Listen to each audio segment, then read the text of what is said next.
Hi guys, Liam here from Back to the Console, and we've got the Warriors on the PS2. Now, this is probably the most underrated computer game in history. It didn't get the love that it deserved, so I hope you like this review. Please comment below and let me know what you thought of this game, but check out this review.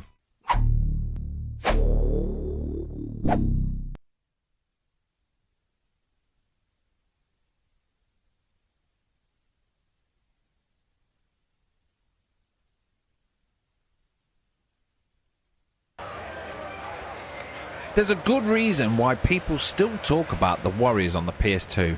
Back when movie tie-in games usually meant 4 hours of disappointment and a rushed release date, Rockstar somehow managed to create one that actually better than anyone expected. Instead of simply retelling the film, they expanded it, gave every warrior their own personality, and turned New York into one giant playground where every alley looked like it was hiding another gang waiting to ruin your evening. The result is one of the most atmospheric beat-em-ups ever made, and quite possibly the least relaxing walk home in gaming history. This is what we fought all night to get back to.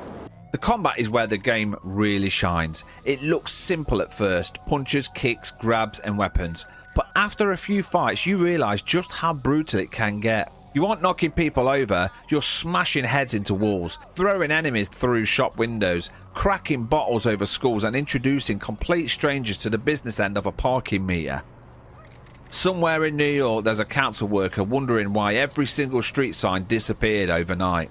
Rockstar also filled the game with little side activities that somehow make perfect sense while you're playing them. You need some extra cash? Well, mug a shopkeeper. Need more respect? Tag a wall. Want to prove you're the toughest gang in town? Steal a car radio before the owner catches you. Imagine trying to explain your criminal resume. I've survived a citywide manhunt, defeated 6 rival gangs, and I'm currently wanted for nicking a Ford Escort cassette player. I'll shove that bat up your ass and turn you into a popsicle. One of my favourite things about the Warriors is the gangs themselves. Every gang has its own ridiculous gimmick, but nobody in the game ever questions it. The baseball furies walk around dressed like they've lost a bet with a Little League team, and the hi-hats look like they escaped from a nightmare circus. The punks seem to have bought every leather jacket in New York, and apparently joining a gang in the 70s wasn't about being intimidating, it was about having a really committed costume department. So let's talk about my favourite character. Every group has that one mate who's guaranteed to get everyone in trouble, and Ajax is that mate turned up to 11. Swan is trying to get everybody home alive, while Ajax is looking at every passerby thinking, I wonder if he's got a problem with me. If the game let him, Ajax would probably try to start a fight with the loading screen. Now what really sells the game though is the atmosphere. The graffiti covered streets, the incredible soundtrack, the run down subway stations and the constant feeling that somebody's watching you make New York feel genuinely dangerous. The city doesn't have a crime problem, it has an unemployment problem. Now looking back, it's amazing how well the Warriors has held up. The combat is still satisfying, the soundtrack still gets you pumped, and the story still makes for one of the best nights gone wrong in gaming. It's one of those rare movie tie-ins that deserves to be remembered for being a genuinely brilliant game rather than simply cashing in on a film. The only unrealistic part, after fighting your way through hundreds of gang members, outrunning the police, smashing half of New York street furniture and surviving one of the worst nights imaginable, the Warriors still managed to catch the train home.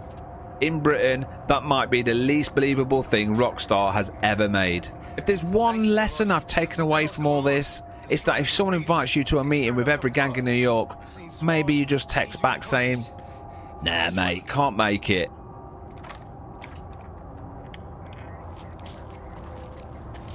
And there we go, Warriors on the PS2, one of the greatest underrated games ever made.